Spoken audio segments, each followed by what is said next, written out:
Hi അസ്സലാമു അലൈക്കും. എല്ലാവർക്കും പുതിയ വീഡിയോയിലേക്ക് സ്വാഗതം. ഇന്ന് മോൻ്റെ 2.5 മാസത്തിന് വാക്സിനേഷൻ എടുക്കേണ്ട ദിവസമായിരുന്നു. ഇന്ന് വാക്സിനേഷൻ എടുക്കേണ്ട ദിവസം ആയതുകൊണ്ടാണെന്ന് തോന്നുന്നത്. നല്ല സുഖം ഉറക്കമായിരുന്നു. സാധാ തനിയെ എണീക്കട്ടെന്ന് വെച്ചല്ലെന്നുണ്ടെങ്കിൽ നമ്മൾ തട്ടി ഉണർത്തിയാൽ ഭയങ്കര നിർബന്ധമാണ്, നമ്മുടെ കൈ നിൽക്കത്തില്ല. പിന്നെ എണീറ്റ് വന്നപ്പോഴത്തേക്ക് പിന്നെ കുളിപ്പിച്ച് കൊണ്ടുവന്ന് പിന്നെ കിടന്ന് കളിയായിരുന്നു. അപ്പോഴേക്കും ഞാൻ പിന്നെ അവൻ്റെ ലോഷൻസും കാര്യങ്ങളൊക്കെ ഇട്ട് കൊടുത്ത്. ഞാൻ ഹിമാലയയുടെ ലോഷനും ക്രീമും ഒക്കെയാണ് യൂസ് ചെയ്യുന്നത്. ഇതിന് മുമ്പ് സെബാമെഡാണ് യൂസ് ചെയ്തുകൊണ്ടിരുന്നത്. സെബാമെഡിൻ്റെ സോപ്പും ക്രീമും ഒക്കെയാണ് യൂസ് ചെയ്തത്. പക്ഷേ അവന് സ്കിൻ റാഷസും കാര്യങ്ങളൊക്കെ വരാൻ തുടങ്ങി. അപ്പോഴേക്കും പിന്നെ അത് നിർത്തിയിട്ട് ഹിമാലയ യൂസ് ചെയ്തു. പക്ഷേ ഇതുവരെ എന്തായാലും അവന് കുഴപ്പമൊന്നുമില്ല. ഓരോ കുഞ്ഞുങ്ങളുടെയും സ്കിൻ ടോൺ അനുസരിച്ചിട്ടായിരിക്കും ഓരോ പ്രൊഡക്ട്സും അവർക്ക് സ്യൂട്ടബിൾ ആവുന്നത്. ഇപ്പോൾ എന്തായാലും ഞാൻ അവന് പിന്നെ ഹിമാലയയുടെ ലോഷൻ ആദ്യം അപ്ലൈ ചെയ്തു. പിന്നെ ആദ്യമേ തന്നെ ഞാൻ റാഷ് ക്രീം അവൻ്റെ ഡയപ്പർ ഇടുന്ന ഭാഗത്തൊക്കെ അപ്ലൈ ചെയ്ത് കൊടുത്തിട്ടുണ്ടായിരുന്നു. പിന്നെ ഉടുപ്പും നിക്കറുമൊക്കെ ഇട്ടിട്ട് വൈറ്റമിൻ്റെ ഡ്രോപ്സും കൂടെ കൊടുത്തപ്പോഴത്തേക്ക് അവൻ്റെ കാര്യങ്ങളെല്ലാം റെഡിയായി.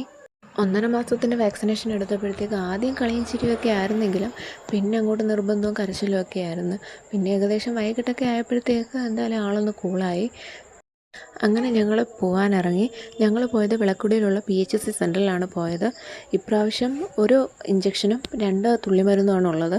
അതുകൊണ്ട് അത്ര നിർബന്ധം ഉണ്ടാകത്തില്ല എന്നാണ് വിചാരിച്ചത്. പക്ഷേ നല്ല കരച്ചിലായിരുന്നു, എടുത്തിട്ടൊന്നും കൈ നിൽക്കുന്നുമില്ലായിരുന്നു. അങ്ങനെ പിന്നെ ലാസ്റ്റ് തൊട്ടിയിലിട്ട് ആട്ടിയതിന് ശേഷം ഏകദേശം അവൻ ഉറങ്ങിയാണ്. ഉറങ്ങിയിട്ടും കാര്യമൊന്നുമില്ല, ഉറക്കത്തിൽ കിടന്നും കരച്ചിലോട് കരച്ചിലായിരുന്നു. അപ്പോൾ എല്ലാവർക്കും ഈ വീഡിയോ ഇഷ്ടപ്പെട്ടെന്നുണ്ടെങ്കിൽ ലൈക്ക് ചെയ്യുക, ഷെയർ ചെയ്യുക, സബ്സ്ക്രൈബ് ചെയ്യാനും മറക്കല്ലേ.